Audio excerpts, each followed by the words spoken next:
Well, thanks for coming out, guys, and covering our recruiting day signing class press conference.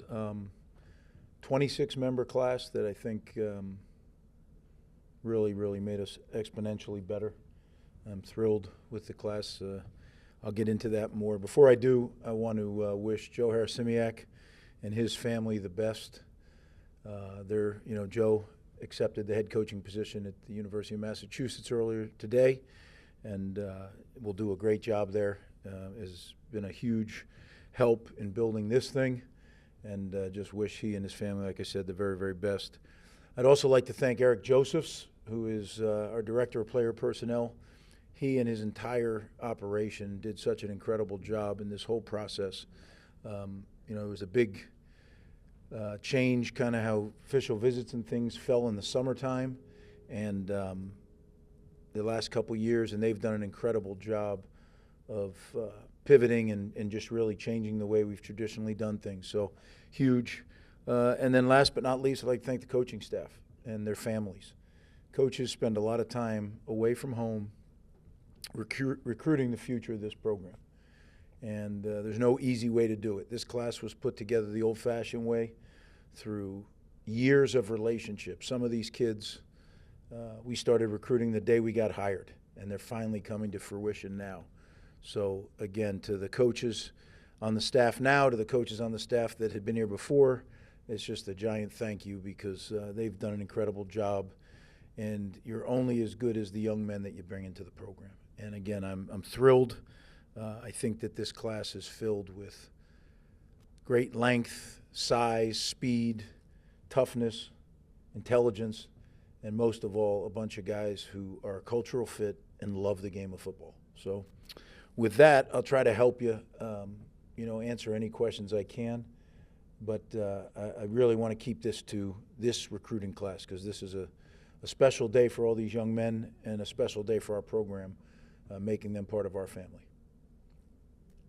I guess just recruiting offensive line, I guess how has that process kind of evolved for you? And I guess when it comes to the quality of recruits that you're able to bring in now, it seems like a lot of these guys already have closer and closer to Big Ten size as they join the program. I guess how has that kind of evolved over these last few recruiting classes? Well, we've been able to recruit better and better classes full of linemen.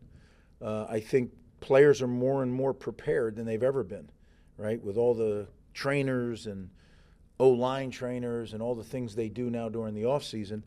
But the reality is, again, the old-fashioned way, relationships. We've been recruiting some of these kids for 3 or 4 years. And just, there's highs and lows, as you could imagine. And being able to weather the storm when you're in the lows and then be able to ride it when it's high, to be able to get it to the finish line today, what a tremendous class. I am looking forward. I've talked to some of them, looking forward to talking to them later and just, telling how excited I am to be their coach, and we're ready to move forward. Is there anything different about the recruiting process, knowing that these players would be the first group really to play or step foot on campus in the revenue sharing era? Did that change how you had to go after players or really address this any differently? Not really. I mean, maybe a little bit, but not as much as one would think. Now, that's in our class. Like I said, these have been relationship guys because, again, we still don't know exactly what that's going to be.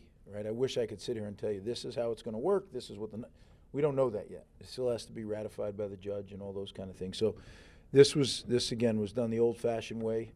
NIL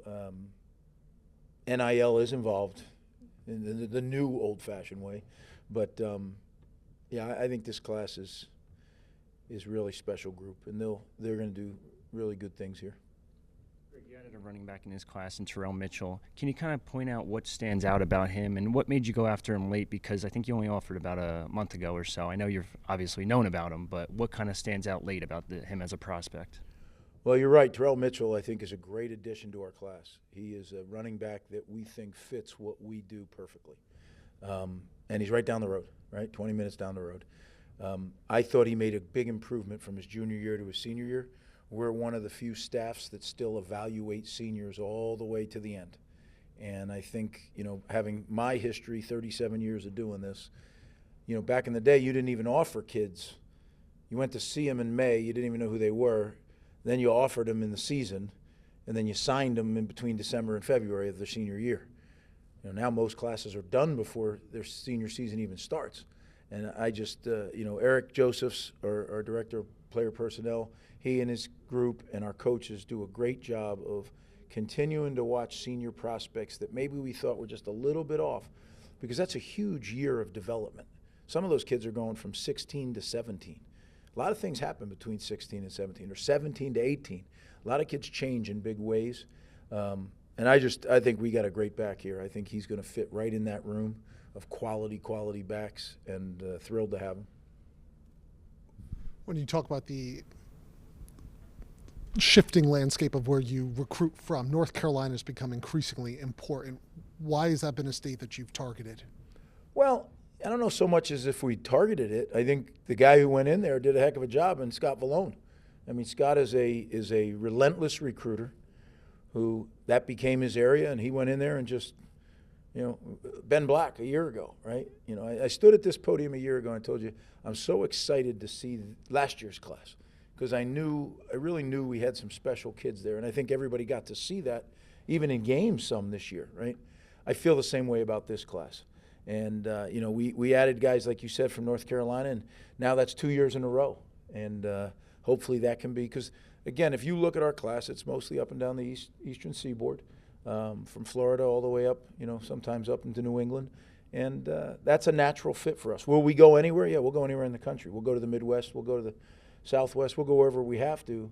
But there's a lot of good football players in that circle, or that a long oval called the Eastern Seaboard. So, and North Carolina certainly falls in that. Obviously, quarterback being, the leader of the offense and the team in general. Sean Ashenfelder, the first commit of that class way early. Does getting a quarterback, the leader of the team, that early kind of set the tone for the rest of the class? Well, Sean has been incredibly loyal. He's been with us, like you said, for a long time. And I think his play just went like this. I mean, you watch his game tape this year, and at times he single-handedly put the team on his back and carried them. I think he's a really fine football player, a good quarterback. He's a great athlete. I mean, here's a guy who's a really fine baseball player, and was really a part-time football player. He'd play baseball, he'd play football. I can't wait to see him now that he becomes a full-time quarterback, and he's already started that process. He is a go-getter, and really, I think, going to be a great addition at the position. 10 guys from New Jersey. I guess how encouraging is that more and more guys are choosing to stay home, especially when a lot of these guys had offers from a lot of different places and couldn't have gone anywhere really? Yeah, home is always going to be the base of our program, right? We'll never take a guy just because he's from New Jersey. That's not reason. They have to be a cultural fit. They have to be an athletic fit. We have to have guys who love to play football. As hard as we work here and the focus that we put on it, like it doesn't work here. Love it does. But to have 10 from Jersey and 10 really good players and good people from New Jersey, it's a huge part of our program. And, I look at it as, New York, New Jersey, Delaware, Southern Connecticut, out into Eastern PA. That's a 2-hour circle, right? Maybe a 2.5-hour circle that we have to consistently be productive in that circle. DJ McClary was a late flip for you guys, a really talented player on both sides of the ball. What did his commitment mean to you at the time, and now having him as part of your team? What kind of player is he? Yeah, I love DJ McClary. I think he is an incredible athlete. I got to watch him live this fall on our bye week, a really awful weather day, and just stood there amazed. He plays quarterback, he plays running back, he plays wideout, he plays linebacker, D end. He's just one of those really talented athletes. Can run, can hit, can make plays on the football.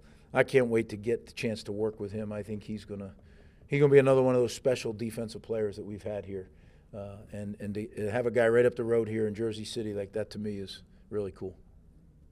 Greg, you always talk about getting bigger up front, especially in the trenches. The defensive line, you added 2 big guys in defensive tackle, Giant Simon and Braxton Kyle. How much of an impact do you think these guys are going to have on the Banks? Yeah, they're really good football players. And I sound like a broken record, but I love the way they play.